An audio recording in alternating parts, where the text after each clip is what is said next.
Bonjour, aujourd'hui c'est avec plaisir que je vous retrouve avec Belle Amie de Maupassant.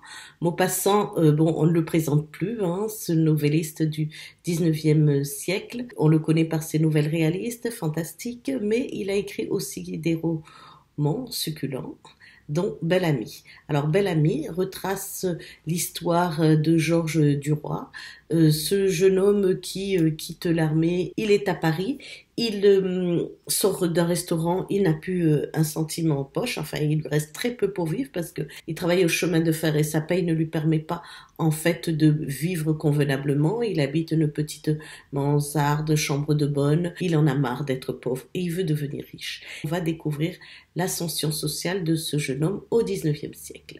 Ce qui est intéressant dans Belle Amie, c'est que Maupassant retrace la vie quotidienne du 19e siècle. On y apprend les relations au travail, la situation de ces célibataires. On apprend les relations avec la famille, on y voit un peu d'exode rural, cette relation si chère à Maupassant de la campagne à la ville, la misère de ces gens.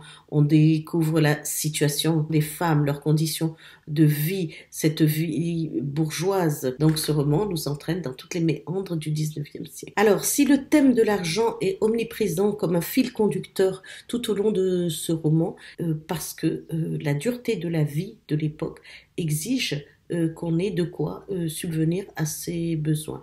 La France change au 19e siècle et donc on est en train de rentrer dans une France moderne et cette entrée dans la modernité se fait des fois de façon assez brutale et c'est ce que l'on découvre un petit peu dans Belle Amie de Maupassant. Bonne lecture à vous et à bientôt.